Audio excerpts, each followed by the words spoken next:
tous, j'espère que vous allez bien. On se retrouve aujourd'hui pour une nouvelle revue sur un sac à main. Et aujourd'hui nous allons mettre à l'honneur la marque Lancaster avec une de leurs nouveautés. C'est le tout dernier modèle qu'ils ont sorti. C'est le sac trotteur croisé matelassé qui se présente comme ceci. Comme je vous l'avais dit dans ma précédente vidéo sur un sac Lancaster, j'ai été contactée par la marque qui a voulu gentiment m'envoyer deux modèles au choix pour que je puisse en profiter, pour me remercier d'avoir parlé d'eux dans d'autres vidéos. Donc j'avais choisi du coup un modèle beaucoup plus grand, sac au beau. La vidéo est disponible sur ma chaîne si vous voulez la voir. Et ensuite je me suis dit pourquoi pas pencher sur leur dernière nouveauté, c'est vraiment super. En plus je me suis dit que c'est vraiment un sac qui pourrait vous plaire. On va commencer tout de suite, c'est parti.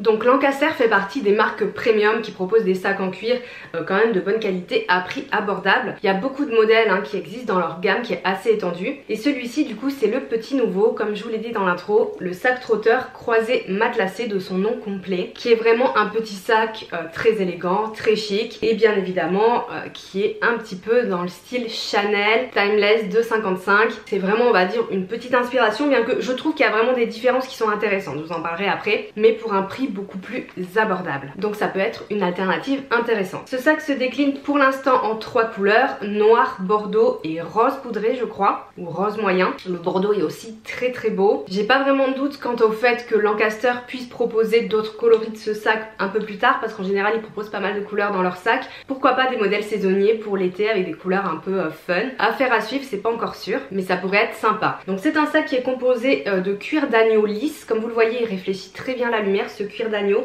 Il est très doux, contre toute attente il est très léger. C'est vraiment un sac, d'ailleurs ça m'a étonné, ça m'a surpris quand je l'ai ouvert, quand j'ai découvert le colis, c'est que vraiment il est ultra léger. Donc ça c'est vraiment bien, même si on le remplit il conservera un poids hyper intéressant. Vous avez une anse, alors là je les ai rentrées pour pas que ça fasse de bruit, en chaîne voilà dorée avec du cuir entrelacé qui rappelle vraiment les codes Chanel on va dire, et qui ajoute un côté voilà très élégant au sac. Vous verrez dans le porté, la chaîne est très longue etc. Là c'est vraiment pour pas que ça fasse de bruit. D'ailleurs je vais vous laisser tout de suite avec les caractéristiques du sac pour que vous puissiez voir tout ce qu'on peut mettre à l'intérieur, les modes de portage, et on se retrouve après pour parler de mon expérience avec ce sac. Donc voici comment se présente le sac trotteur croisé matelassé de chez Lancaster. Donc vous avez ici ce très joli fermoir, je trouve vraiment joli, qui est hyper simple à enclencher et à déclencher si je puis dire. Et à l'intérieur vous avez voilà une petite contenance d'un sac voilà assez petit. Donc le compartiment principal, une poche avec une fermeture éclair ici qui fait toute la longueur du sac, qui est assez grande, et à l'avant une autre poche plaquée pareil qui fait toute la longueur. Donc ça c'est assez sympathique. L'intérieur est en tissu un peu suédine beige. Pour sa contenance je vais pouvoir y mettre mon petit porte-monnaie habituel. Si vous avez un grand portefeuille il rentrera mais il prendra peut-être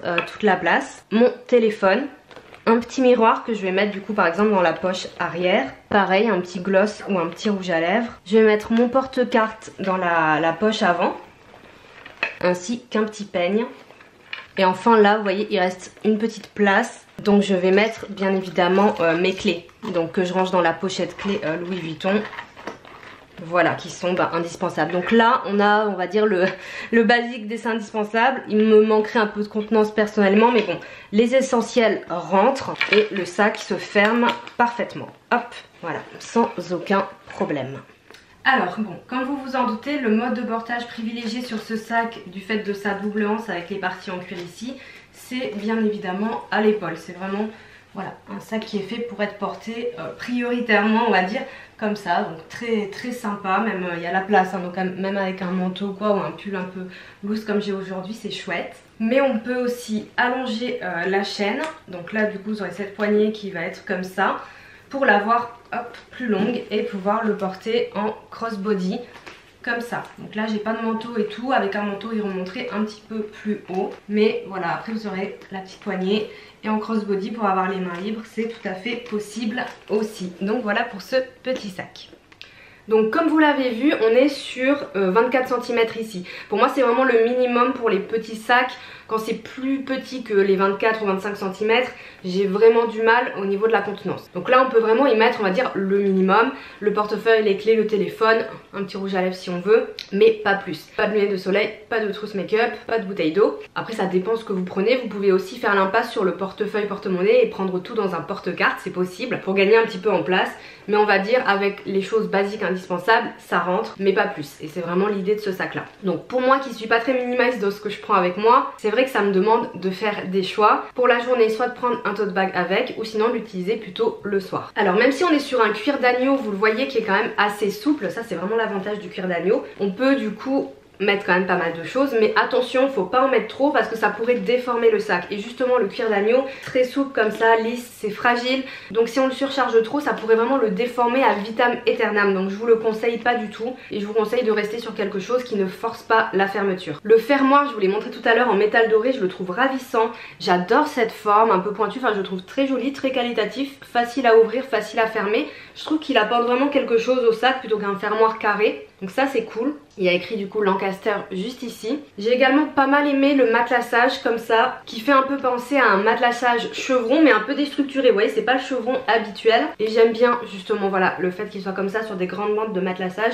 plutôt qu'un matelassage plus proche on va dire d'un Chanel, que personnellement j'aime moins. En tout cas hors le modèle classique de Chanel, parce que je trouve que déjà ça fait un peu trop dupe et souvent je trouve ça moins qualitatif. Tandis que là je trouve ça plus joli, plus moderne d'avoir un gros matelassage comme ça et qui malgré tout reste dans l'esprit d'un Timeless ou d'un 255, mais avec quelque chose de différent. Et je trouve que Lancaster apporte vraiment sa touche dans ce type de sac classique. On n'a pas vraiment l'impression d'avoir un mauvais dupe de Chanel, on a juste l'impression d'avoir un sac dans le même style, dans le même esprit, mais Lancaster, avec le logo, avec ce matelassage qui est différent, et ce cuir d'agneau lisse qui est, vous voyez, enfin vraiment, comment il reflète la lumière, il est magnifique, qui est très qualitatif. Alors pour l'usage au quotidien, je vous l'ai montré, on a un portage possible en épaule ou en crossbody. Moi je suis plus team crossbody, mais alors pour ce sac, je préfère le portage à l'épaule avec la double chaîne.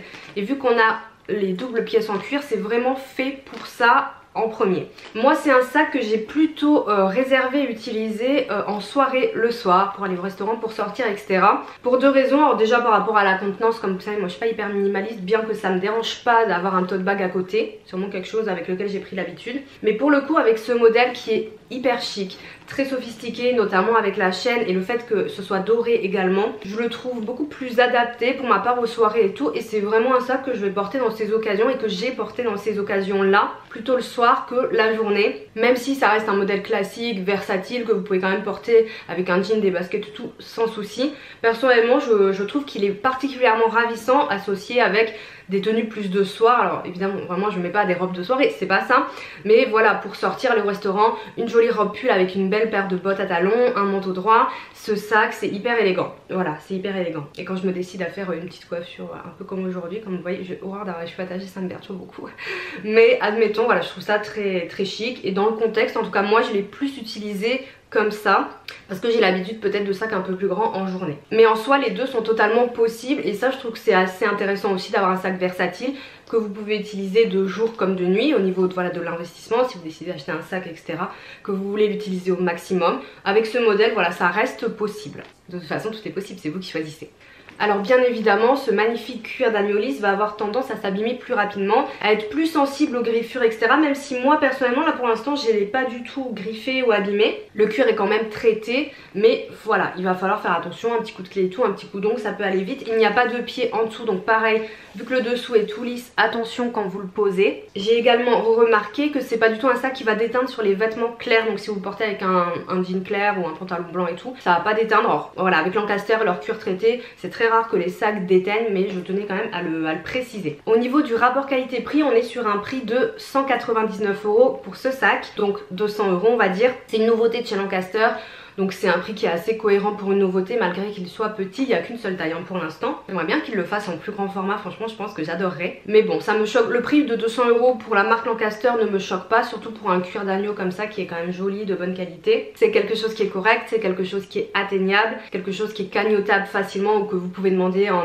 cadeau d'anniversaire, Noël comme d'habitude. Donc je trouve ça assez sympa. Si vous voulez investir quand même dans un sac avec voilà, une qualité premium, pas non plus un sac de prêt-à-porter en simili-cuir et tout, quelque chose qui va durer, avec un style comme ça matelassé etc, mais comme je vous dis qui ne fait pas trop dupe, très inspiré de Chanel. Moi ça me dérange un peu cette dimension. C'est une option intéressante. Forme classique, intemporelle, comme je vous dis, qui va aller avec un maximum de choses et qui est très sympa en petit sac de soirée. Je vais vous faire un petit récap des points positifs et négatifs de ce petit sac trotteur. En point positif, comme je viens de vous le dire, son design élégant et surtout intemporel. Voilà, ce genre de sac, on n'est même pas sur une tendance, on est sur quelque chose de basique, classique, indémodable, qui on va dire ne passera jamais de mode sans être au top de la tendance non plus, on est sur un basique. Le matelassage chevron, comme je vous le disais, un peu déstructuré, assez gros, que je trouve hyper moderne. Pour le coup, ça apporte vraiment un coup de modernité par rapport au matelassage losange classique. Le poids du sac qui est très léger, à vide et rempli, et ça c'est vraiment hyper agréable. Les parties en cuir comme ça, le fait qu'en plus ce soit doublé, qui du coup ne blesseront pas l'épaule, en plus elles sont assez larges et plates donc ça tient bien, donc ça c'est vraiment bien.